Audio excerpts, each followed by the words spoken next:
오늘은 사무엘하 21장 말씀을 함께 나눌게요. 1절 말씀을 읽고 나누는 시작을 합니다. 다윗의 시대에 해를 거듭하여 3년 기근이 있으므로 다윗이 여호와 앞에 간구하며 여호와께서 이르시되 이는 사울과 피를 흘린 그의 집으로 말미암으니 그가 기브온 사람을 죽였음이니라 하시니라. 아멘. 기근 속에 나의 문제를 찾으라 라는 제목이고요. 쉽게 말하면 인생의 기근, 흉년 다 만날 수 있죠. 기근을 우리가 어떻게 이해하는가에 따라서 기근을 통해서 성숙한 사람이 될 수도 있다면 기근을 통해 오히려 잘못된 인생의 선택을 하는 경우도 있다라는 거죠. 사무엘하 21장은 기브온 족속 이야기를 소개하죠. 우리가 잘 알지만 기브온 족속은 여호수아가 다 점령하지 못했던 족속이에요. 그러다가 잘못된 언약을 체결하게 되면서 나중에 이스라엘 백성과 함께 종의 모습으로 이스라엘 섬기는 일을 하면서 명맥을 유지해 왔던 그런 족속이죠. 다윗이 3년간 기근이 지속이 되면서 하나님께 원인을 물어요. 사울 왕가의 기브온 족속 학살이 원인임을 이제 알게 되죠. 다윗은 기브온 족속의 한을 들어줍니다. 사울 왕가의 남은 7명을 내어줘요. 사울 왕가의 남은 후손을 넘겨준 이유는 여호수아와 기브온의 언약은 하나님 앞에서 이루어진 약속이기 때문이죠. 그리고 그 약속은 반드시 지켜져야 한다라는 메시지가 그 속에 담겨 있어요. 이 과정을 통해서 우리가 얻을 수 있는 교훈이 세 가지의 질문이자 동시에 세 가지의 내용을 확인할 수 있다고 생각을 하는데, 첫 번째는 본문 말씀을 읽어보았으니 검은 글씨만 좀 읽어보면 다윗의 시대에 해를 거듭하여 3년 기근이 있었다 이렇게 말하죠. 기근의 원인을 찾으라는 거죠. 여러분, 이스라엘 땅은 적과 꿀이 흐르는 땅이라고 말하기에는 너무나 열악한 자연 환경을 가지고 있잖아요. 잘 아시죠? 모세의 증언이잖아요. 신명기 11장에 보니까 내가 들어가 차지하려고 하는 땅은 내가 나온 애굽 땅과 같지 않아. 거기에는 너희가 파종한 후에 발로 물대기를 채소 밭에 뗀과 같이 하였거니와 너희가 건너가서 차지할 땅은 산과 골짜기가 있어서 하늘에서 비를 내리면 항상 그 비를 땅이 흡수해 버리는 거죠. 그죠?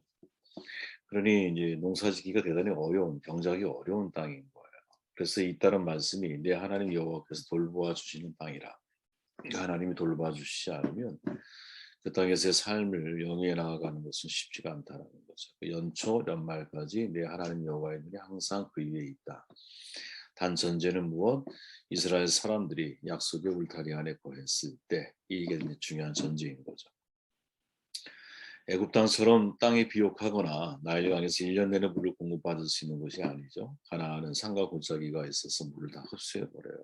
더욱이 지중해성 기후이기 때문에 늦은 비가 없으면 결실을 기대하기가 어렵죠. 그래서 항상 하나님이 돌보아 주셔서 때에 따라 비를 주셔야 가능한 거라. 그러므로 매년 농사를 지을 때 하늘에서 비가 내리지 아니하면 흉년을 당해서 온 백성이 기근의 고통을 맛볼 수밖에 없는 거죠. 그렇게 3년의 세월이 흘렀어요. 중요한 전제는 하나님이 이미 모세를 통해 그렇게 말씀하셨기 때문에 여호와께서 돌보아 주시는 땅이라, 만약에 기근이 지속이 된다는 것은 돌봄이 멈춘 거죠. 그 원인을 찾아야 된다는 거죠. 저는 사람이, 여러분, 해결할 수 있는 일은 사람이 해결해야 한다고 믿어요. 그러나 사람이 해결할 수 없는 일이 되는 게 너무 당연한 거죠. 근데 그게 말처럼 쉽지가 않아요. 그죠? 내가 해결할 수 없는 일인데도 불구하고 그걸 분별하지 못해서 내가 해결하려고 애를 쓰다 보니까 오히려 하나님과 더 거리가 더 멀어지는 일들을 경험할 때가 많죠. 가나안 땅이라고 하는 곳에서 기근이라고 하는 문제는, 물론 오늘날은 수로나 여러 가지 이제 관계 시설이 잘 되어 있어서 사막에서도 아주 그냥 푸르른 그런 이제 바시스나 그런 열매들을 맺게 하지만, 과거에는 그런 게 없잖아. 가나안 땅에서, 그 당시에 가나안 땅에서 기근이라는 것은 인간의 영역이 아닌 거죠. 그러니까 다윗은 기도합니다. 주목할 게 뭐냐? 다윗이 여호와 앞에 간구하며 여호와께서 이르시되, 이 구절을 공동 번역에서는 이렇게 말해요. 다윗이 야훼께 곡절을 물으니. 조금 더 우리가 이해하기가 쉬울까? 곡절, 어려운 단어 같지만 쉽게 말하면 원인을 찾았다라는 거거든요. 기근의 해결을 구하는 것이 아니라 기근의 원인을 질문하고 있다라는 거죠. 저는 여러분, 이게 되게 주목해야 할 구절이라고 생각을 해요. 우리의 기도를 돌아봐야 한다라고 생각을 하는데, 사실은 우리가 기도하는 이유는 뭐냐면 그 문제가 해결받는 거거든요. 그러니까 문제 해결에 초점을 맞추는 거 필요하죠. 왜 필요하지 않겠어요? 아파. 기도하면 나아야 되죠. 그러나 근본적인 문제는 뭐냐면 내가 아프게 된 원인이 뭔지를 사실은 이해하고 그것을 해결할 때 사실은 또다시 나에게 같은 실수, 같은 잘못, 같은 문제가 벌어지지 않을 수 있다라는 거지. 그러니까 쉽게 말하면 문제 해결을 받는 것도 중요하지만 그 문제의 원인을 찾는 것이 훨씬 더 중요한 것일 수 있다라는 거예요. 기도에서 비를 얻었어. 그럼 기근을 해결할 수 있죠. 그러나 또다시 가뭄에 들면 기근을 피해갈 수 없는 거예요. 그죠? 즉 문제의 원인을 파악하지 못하고 그냥 해결에만 내가 초점을 맞추게 되면 그것은 일시적으로 응급처치는 가능하지만 지속적인 문제 해결은 불가능하다는 거죠. 실패할 땐 여러분 반드시 실패의 원인이 있거든요. 그 원인을 파악하고 극복하는 것이 근본적인 문제 해결책이죠. 성도의 삶도 마찬가지거든요. 성도의 삶에 늘 승리가 있는 게 아니잖아. 때로 실패 경험하기도 하잖아. 한 번쯤은 다 여러분 읽어보셨을 거예요. 성공학 연구자죠. 나폴레옹 힐. 평생 그의 고민이 뭐였냐면 어떻게 하면 성공할 수 있을까? 이 문제를 가지고 집중적으로 연구한 사람이거든요. 생각하라 그리고 부자가 되라. 개인적으로 좋아하는 책은 아니지만 이런 책 이제 읽어보면 읽어보셨을 거예요. 그죠?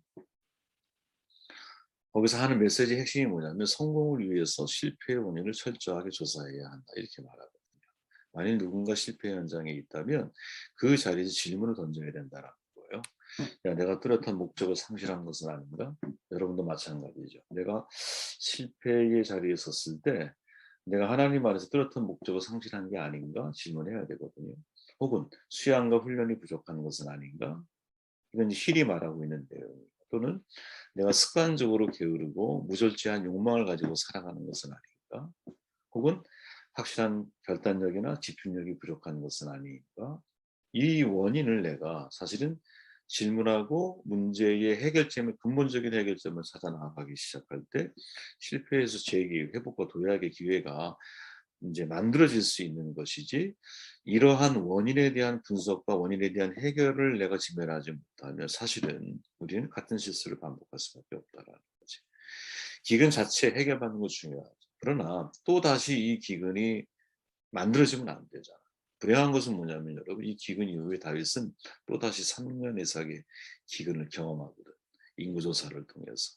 같은 실수가 반복되고 있는 것이죠. 물론 앞에 거는 다윗의 실수가 아니야. 하지만 다윗이 실수가 아니라 할지라도 연대적인 책임에 의해서 다윗이 그것을 경험하고 있잖아요. 그럼 여기를 통해서 진짜 다윗이 깨달아야 할 것은 내가 앞으로는 이런 기근을 방지하기 위한 삶이 어떤 삶을 내가 살아야 할까 질문해야 한다는 것이 저와 여러분들이 기도를 하되 문제 해결에만 너무 초점을 맞추지 말고 이 기근의 원인이 어디에 있는지에 대한 하나님의 지혜, 영적인 통찰력을 구하는 것이 훨씬 더 나은 선택일 수 있다.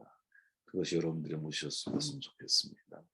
14절 말씀을 읽어볼게요. 사울과 그의 아들 요나단의 뼈와 함께 베냐민 땅 셀라에서 그의 아버지 기스의 묘에 장사하되 모두 왕의 명령을 따라 행하니라. 그 후에야 하나님이 그 땅을 위한 기도를 들으셨다. 문제가 해결됐죠. 왜? 그 후에 하나님이 그 땅을 위한 기도를 들으셔서 기근이 해결된 거예요. 그죠? 다윗은 기근의 원인이 사울 왕가의 기브온 족속 학살에서 기인했음을 알게 되면서 기브온 사람들에게 되물어요. 야, 내가 너희를 위해서 어떻게 할까? 내가 어떻게 속죄하여야 너희가 우리를 위하여 복을 빌겠느냐? 그때 기브온 거민들은 속전을 요구하지 않고 돈을 요구하지 않았다. 대신 뭘 요구해요? 사울 왕족 중에 7명 그들을 속죄인으로 내어줄 것을 요구를 해. 다윗은 그 요구를 받아들여요. 그래서 어떤 이들은 여기에서 의문을 제기하죠. 아니 사울 왕이 잘못했는데 왜 가족에게 죄의 연좌제를 적용하고 있는 것? 이게 과연 옳으냐? 근데 우리가 성경을 자세히 보면 이것은 사울 왕의 잘못을 넘어선 문제인 것을 깨닫게 돼요. 그죠? 왜? 성경이 말하죠. 사울과 그의 집안이 기브온 사람을 죽여 살인죄를 지은 탓이다. 새 번역의 번역입니다. 즉 기브온 학살에는 사울의 집안 어떻게 보면 전체의 사람이 가담한 것일 수도 있어. 그러니까 상당수가 가담을 했다라는 거지. 아마도 추측컨대 사울의 남은 7명 역시 그 학살에 참여했던 사람이 아니었을까? 다시 말하면 그들은 연좌제에 의해서 자기의 잘못, 연좌제에 의해 심판을 받고 있는 것이 아니라 자기가 잘못한 것에 의해서 심판의 자리에 지금 서고 있다는 거지. 그죠? 또 그것을 확인할 수 있는 것이 그 후에야 하나님이 그 땅을 위하여 기도를 들으셨다라고. 즉 문제의 원인이 이제 해결됐다라는 거죠. 저는 문제의 원인을 자꾸 해결하는 것 중요한 일이라고 저는 생각하거든요. 그런데 그때 우리가 오늘 본문을 통해서 한 번쯤 고민해야 할 것은 유의해야 할 것이 하나 있다라. 그게 뭐냐? 죄의 연좌제를 적용하는 실수를 저지르지 말라라는 거죠. 여러분 우리는 이제 그런 실수를 많이 해요. 왜냐하면 그런 책을 쓰는 목사님들이 있으니까. 전에도 한번 다룬 적이 있는데 이제 조상 대대로 흐르는 저주를 끊어야 한다. 뭐 이런 얘기. 오정의 목사도 그런 비슷한 책을 쓰셨는데 저는 그런 말 개인적으로 안 좋아하거든요. 왜냐하면 이거 완전 주술이잖아. 주술. 과연 그게 신앙인에게 맞는 말인가? 저는 맞지 않다고 생각합니다.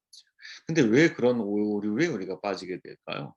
그 모세의 말 때문에 그래요. 모세가 여러분 출애굽기에서 이렇게 말하잖아요. 인자와 진실이 많은 하나님이라 인자를 천대까지 베풀고 악과 과실과 죄를 용서하리라. 그러나 벌을 면제하지는 아니하고 아버지의 악행을 자손 3, 4대까지 보응하리라. 그러니까 아버지가 죄를 지으면 손주, 중손주까지 하나님께서 보응하신다라는 거예요. 이게 말이 돼요? 이거를 문자 그대로 우리가 해석을 하고 받아들이다 보니까 천대. 그럼 생각해 보세요. 한 10대 우리 할아버지가 하나님 앞에 잘했어. 그럼 천대면 아무리 내 아버지가 잘못을 해도 나한테 저주가 임하면 안 되는 거잖아. 천대니까. 그죠? 그 저주는 여러분 천대가 지난 다음에 나에게 혹은 우리의 후손들에게 주어져야 되는 게 맞잖아. 그러니까 이 내용은 뭐냐면 문학적인 수사법이거든. 악행보다 인자를 베푸는 삶을 살아야 한다. 하나님 앞에서. 이걸 강조하는 거거든요. 이거는 문자 그대로 예를 들어 사울은 천천히요, 다윗은 만만이야. 그럼 사울은 정말 천천히였을까? 다윗은 정말 만만이었을까? 아니죠. 그냥 하나의 어떤 운율적인 기법인 거지, 기법. 그죠? 이거를 우리가 잘 이해하고 받아들여야 한다는 거예요, 여러분. 연자제 문제를 여러분 잘못 이해하면 조상의 저주가 우리에게 이어져 온 것으로 우리는 자꾸 생각을 하거든. 아니에요. 나는 나의 자범죄로 인하여 그런 삶을 살아가는 거예요. 예를 들어 아버지가 여러분 부모가 예를 들어 이혼의 아픔이 있어. 그럼 자녀가 이혼할 확률이 되게 높거든요. 진짜 그래요. 보면 안 그런 분들도 있어요. 근데 왜 그럴까? 그게 무슨 조상의 저주예요? 부모의 저주예요? 아니에요. 내가 보고 자라고 내가 선택한 삶의 결과가 이상하게 그런 방향으로 나도 모르게 흘러가게 만든다라는 거지. 아브라함이 그죠? 자기 아내를 누이라고 하니까 그걸 보고 자란 것은 아니지만 이상하게도 이삭도 같은 자리에 노출이 되어지는 거지. 그죠? 그러니까 그것이 연좌제의 문제라고 우리가 해석할 게 아니라 자기 개인 스스로의 결정인 거죠. 한국교회 여러분 얼마 전에 1천만 기도 대성회 준비 보고에 있었거든요. 제가 아는 분이 이거를 책임지는 부르셨어요. 감독 회장님인데. 그때 성회를 준비하기 위해서 내세운 명분이 있었어요. 그 내용을 정리해보면 이런 내용이에요. 80년 전에 총회에서 신사참배 도저히 용서받을 수 없는 무서운 우상숭배의 죄였습니다. 그럼에도 우리 한국에 지금까지 회개하지 않았다. 그죠? 조상이 범죄하면 자손 3, 4대까지 저주를 받는다는 말씀대로 이 땅에서 동족 상간의 한국 전쟁이 일어나고 38선이 그어졌고 IMF도 겪었고 사이비 종교가 창궐해서 영적 고난의 시대를 살고 있다. 그러므로 80주년을 맞이해서 1천만이 모여 회개하여야 한다. 이 내용이 압축된 정도 내용이에요.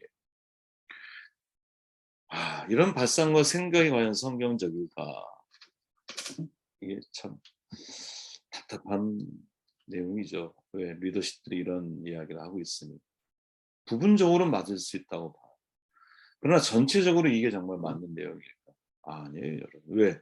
여러분 정반대편에서 순교의 피를 흘리셨던 주기철 목사님, 성령원 목사님, 박한준 장로님, 안희진 여사님, 한상동 목사님 정말 신사참배를 반대하고 순교의 피를 흘리셨던 수많은 사람들의 피해 호소에 대해서는 하나님이 귀를 기울이지 않아요? 여러분 생각해 보세요. 베드로의 부인과 신사참배가 본질적으로 다른 게 뭐예요? 저는 별로 없다고 생각하거든요, 여러분. 사람이 두려워서 스승을 저주까지 한 베드로, 일제의 총칼 고문이 두려워서 신사참배를 받아들인 그리스도인들. 내용상 여러분 다를 게 없어요. 근데 중요한 건 뭐냐면 인간들의 반응이 중요한 게 아니라 부활하신 주님께서 베드로를 어떻게 대하시는가. 베드로를 찾아가서 그에게 다시 사명을 맡기시잖아요. 네가 나를 사랑해? 그럼 내 양을 먹여. 사명은 여러분 나의 완전한 의에 있는 것이 아니라 하나님이 나를 사랑하시고 내가 하나님을 사랑하기 때문에 하나님이 나를 통해 당신의 일을 행하시는 거거든요. 이걸 믿어야 된다라는 거죠. 여러분 세상 법도 여러분 연좌제를 없애버렸어요. 헌법 제13조 상항에 보면 모든 국민은 자기 행위가 아닌 친족의 행위로 인하여 불이익한 처우를 받지 아니한다. 세상 법도. 아니 근데 왜 자꾸 교회에서 예수 믿는 사람 리더들이 왜 연좌제를 가지고 사람들을 고통스럽게 만들고 하나님의 마음을 오해하게 만드는지. 여러분 사울 왕의 잘못 때문에 사울 왕가의 가문의 7명이 죽은 게 아니니까 그들은 그들의 잘못에 의해 심판을 받고 있는 거예요. 그럼 더 나아가 봅시다. 그렇다면 여러분 생각해 보세요. 하나님이 그 일에 대해서 침묵하다가 왜 다윗이 왕이 된 이후에 지나간 과거사를 다시 되돌려서 기근을 허락하고 있을까? 이것은 여러분 그럼 다윗도 무슨 잘못이 있느냐? 잘못이 있다는 거예요. 사울 왕만의 죄가 아니라는 거지. 왜? 그 시대에 동참하고 있던 다윗을 포함한 모든 이스라엘 백성들이 그 일에 방관자였다. 동참자로서 다윗이 왕이 된 이후에도 그것을 여전히 깨닫지 못하고 있었기 때문에 하나님이 기근이라는 방식을 통해서 다윗에게도 제시한 거죠. 왜 그러냐? 기본과 이스라엘 백성과의 관계는 하나님 안에서의 언약적 관계가 체결된 거거든. 그러니까 다시 말하면 이스라엘 백성 모두와 기드온 족속과는 같은 언약적 관계 속에 있는 거예요.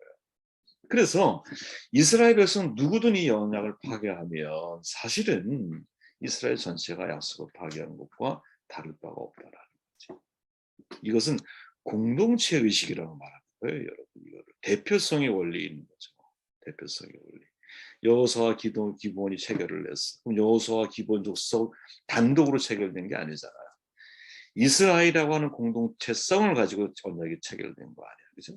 그렇기에 이 책임은 누구에게 묻는 거예요? 이스라엘 전체에게 하나님이 물으실 수 있는 거죠. 기근은 여러분 한 사람만 고통을 당하는 게 아니에요. 그렇게 다윗이 생각해 보세요. 아니 이게 왜 내 책임이에요, 하나님? 가만히 생각해 보세요. 하나님이 하나님께 물었잖아. 하나님 이거 어떻게 해야 돼요? 이 원인이 뭐예요? 그랬더니 야 이거 기브온에 대해 사울이 그랬어. 이렇게 얘기했어. 그러면 우린 대번 생각이 나잖아. 이건 내가 책임질 게 없는 거잖아요. 내 책임이 아니잖아. 흉년을 내리시려면 사울왕 때 내리지 않고 왜 나에게 그 책임을 물으십니까? 라고 원망해도 사실은 우리가 볼 때 상식적으로 괜찮을 것 같은데 다윗은 그렇게 하지 않죠. 왜 그럴까? 그것이 우리 모두의 책임이라고 하는 의식을 가지고 있다는 거예요. 여러분 이게 리더의 생각이라고 저는 봐요. 기근 속에서 여러분 나의 잘못을 동시에 보는 거지. 그죠? 기근 속에서 누구에게 일반 사람들, 보편적인 사람들은 책임을 누군가에게 넘기기를 원해요.